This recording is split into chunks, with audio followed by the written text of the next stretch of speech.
Et maintenant, on va passer, donc, je vais passer la parole à Mathieu Cadix. Non, non, j'ai à bosser avant. J'oubliais que j'avais une petite pastille à faire sur les ressources, sur la problématique des ressources locales et des isolants biosourcés. Donc, déjà, les isolants biosourcés que j'ai cités tout à l'heure, dont j'ai cité le sujet tout à l'heure, eh bien, il y a une photographie de l'état des filières vis-à-vis des volumes concernés et des degrés de structuration de la filière qui a été faite par un bureau d'études en 2012. Donc, ça nous ramène quelques années en arrière. Et il y a ouvertement deux matériaux qui étaient déjà très matures par rapport au marché. C'est la fibre de bois et la ouate de cellulose. Donc, matériaux matures au niveau de la structuration des filières, mais aussi par rapport au volume concerné.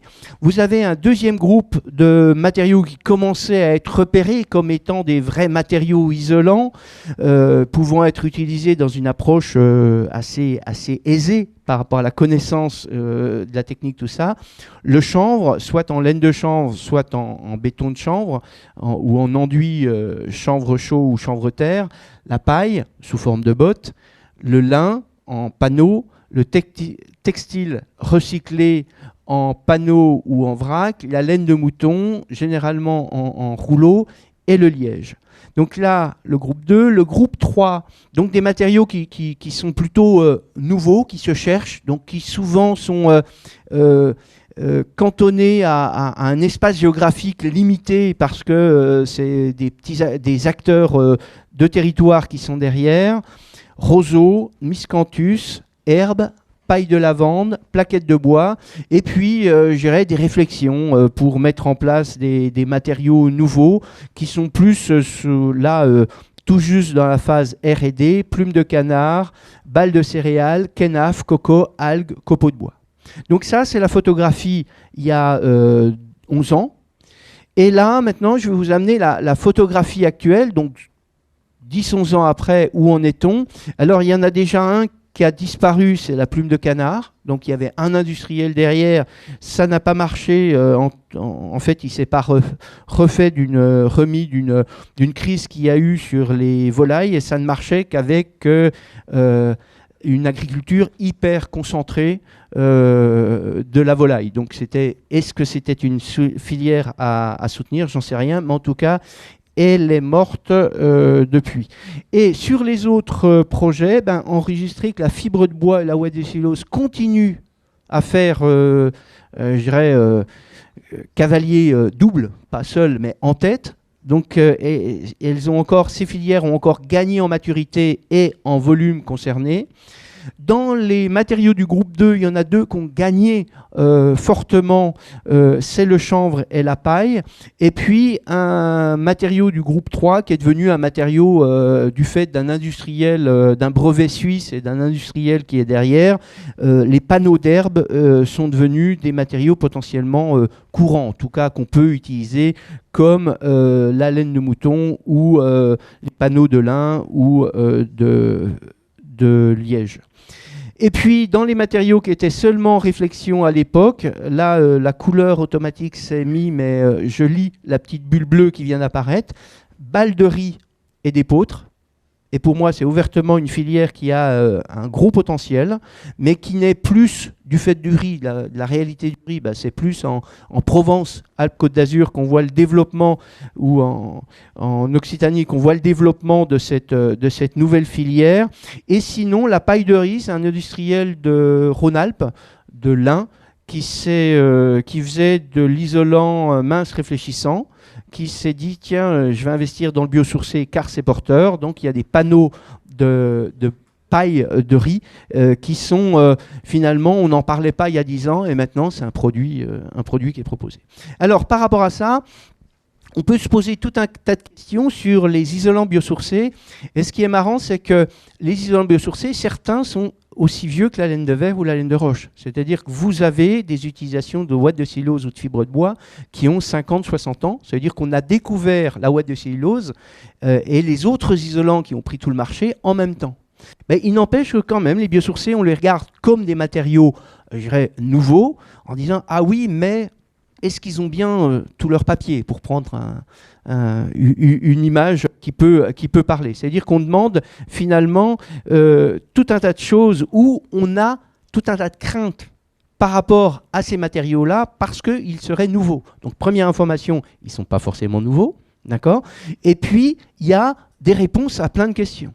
Donc là, il y a des choses qui se disent « Ah oui, les isolants, il paraît que ça brûle. » Ben oui, effectivement, mais vous avez plein de matériaux qui ont cette fragilité-là. D'accord ? Et simplement, on ne met pas en œuvre un matériau potentiellement combustible comme on met un matériau qui ne risque pas, lui, de brûler. Il y a simplement un savoir-faire. Ce n'est pas spécifique du tout aux matériaux biosourcés. Et les matériaux biosourcés, pour certains, se comportent particulièrement bien en cas d'incendie. C'est le cas, par exemple, de la laine de bois dense, celle qu'on a eue sur les projets précédents. Je dirais une façade en fibre de bois dense, je dirais, ne prend pas feu du tout comme une façade en polystyrène. Même si, objectivement, le matériau est un matériau classé par rapport à son comportement au feu. Les isolants biosourcés, il paraît que ça pourrit. Oui, mais je dirais comme le bois, qui est un matériau biosourcé, mais on a la même disparité entre la paille qui est plus comparable à du sapin ou de l'épicéa, c'est-à-dire avec, il ne lui faut pas des conditions exceptionnelles pour qu'elle moisisse, alors que la laine de chanvre est plus comparable à du chêne ou de l'acacia. Et le liège est un matériau quasi imputrescible. D'accord ? Donc, oui et non. Et pour les matériaux les plus sensibles, ben, je dirais, on les utilise comme des matériaux sensibles. Vous avez l'habitude d'utiliser du placo. Le placo, c'est du papier. Si vous cherchez un matériau très sensible à l'eau, ben, prenez votre placo de base. D'accord ? Donc on sait travailler des matériaux sensibles, simplement, effectivement, il y a des attentions à avoir. Les assureurs hésiteraient à s'engager sur la mise en œuvre des biosourcés. La majorité des biosourcés sont accompagnés soit par des règles professionnelles, soit par des avis techniques. D'accord ? Il y a des DTU qui citent même, par exemple, un DTU sur l'isolation des combles perdus, cite la ouate de cellulose. Donc pour la majorité des produits, on est dans une situation similaire, d'accord ? Après, pour certains produits, effectivement, il y a des choses particulières à vérifier, hein, mais pour la majorité des produits, on est maintenant dans une approche mature par rapport à ça. Oui, mais les isolants biosourcés, c'est beaucoup plus cher. Eh bien, ça dépend du type d'isolant. Là encore, il n'y a rien d'automatique. Rien n'a été repéré sur les bâtiments neufs, parce que dans un bâtiment neuf, il y a tellement d'éléments des choix architecturaux qui jouent sur le coût final, qu'on n'a pas repéré de surplus spécifique pour les bâtiments qui seraient isolés avec du biosourcé. C'est-à-dire que le surplus vient d'autres choix. D'accord ? Pour la réhab, effectivement, la part isolant dans une réhab est plus importante et d'une manière générale, il y a des surplus en réhab biosourcé. La production de biosourcés concurrencerait les filières agricoles alimentaires. Tout un tas d'études faites sur le sujet, parce qu'effectivement, il y a cette préoccupation à avoir. Et pour l'instant, ce n'est pas le cas avec les biosourcés qui sont en France. Et puis, ce n'est pas facile de trouver où acheter les isolants biosourcés. Je dirais, là, c'est peut-être effectivement le point le plus difficile pour les nouvelles filières. Pour les filières matures que j'ai présentées, ça va. Et par rapport à ça, donc si vous voulez avoir plus d'informations par rapport à ça, je fais un peu de pub sur le site de l'association Arcane, la structure dans laquelle je bosse, qui a une page biosourcée. Et sinon, la Scope des Deux Rives va faire une bulle, donc une conférence, une webconférence sur le sujet, le 9 mars à 11h30, isolant biosourcé, mythe ou réalité.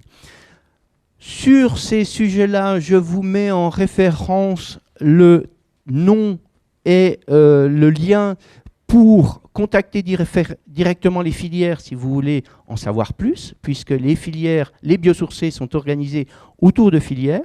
Et puis là, je prends un peu de recul par rapport aux seuls biosourcés en parlant de ressources locales. Et je vous invite à regarder ce qui se fait et quels sont les acteurs locaux. Effectivement, si vous avez un projet à Nîmes pour la balle de riz, c'est plus facile que si vous êtes à Brest. D'accord ? Donc, repérez quelles sont les forces de votre territoire par rapport au sujet réhab de qualité et biosourcé. Et là, je me suis amusé à faire un petit focus sur la Auvergne-Rhône-Alpes et les régions limitrophes. Donc, je suis franc-comtois et je suis acteur du cluster Robin. Je ne pouvais pas ne pas préciser qu'il y avait un cluster qui était en train de s'organiser et qui peut sans problème intervenir en Rhône-Alpes si la problématique est d'intervenir en Rhône-Alpes. Donc, un cluster qui est en train de se mettre en place et qui est vraiment dédié au bois et aux bioressources. Dans le sud de la Franche-Comté, dans le 71, donc tout près d'ici, vous avez une fabrique de boîtes de carton ou une boîte qui fait des parois paille préfa. Et puis, la filière balle de riz, qui est en train de faire des petits avec le petit épeautre ou la balle de sarrasin. Donc, il y a un réel potentiel derrière là, qui n'est pas si loin de la région Rhône-Alpes si on regarde le sud de l'Ardèche. Et puis, le fabricant de paille de riz que j'ai cité tout à l'heure, en Auvergne-Rhône-Alpes, pour des raisons claires d'histoire des systèmes constructifs, on est dans la région qui a le plus de compétences sur le matériau terre crue. C'est lié à la tradition du pisé très forte ici. Oikos, qui est une structure associative qui a 30 ans, qui travaille depuis 30 ans en Rhône-Alpes sur l'éco-construction. Et puis, par exemple, j'ai pris au hasard, mais des entreprises très dynamiques qui font de la com, qui savent faire de la com et qui utilisent très, très majoritairement des isolants biosourcés. Il n'y en a pas 50 000 et il y en a une ici. Et je la cite, c'est Métista. Et puis sinon, une dernière entreprise, la Bâti Nature. Et regardez les 120 projets paille qui se font depuis 2006. Si on n'appelle pas ça une entreprise régionale, qu'est-ce qu'une entreprise régionale? D'accord? Voilà, donc tendez l'oreille pour savoir ce qui se fait. Et puis sinon, vous avez la France qui est organisée, qui est maillée avec dans chaque région des centres de ressources bâtiments durables. Et vous avez deux structures en Rhône-Alpes. Vous avez VAD, Ville et Aménagement Durable, et Cluster Éco-Bâtiment, qui sont des lieux, des lieux ressources pour nous faire réaliser la pertinence, pour nous faire réaliser quels sont les acteurs locaux qui travaillent sur ces sujets-là.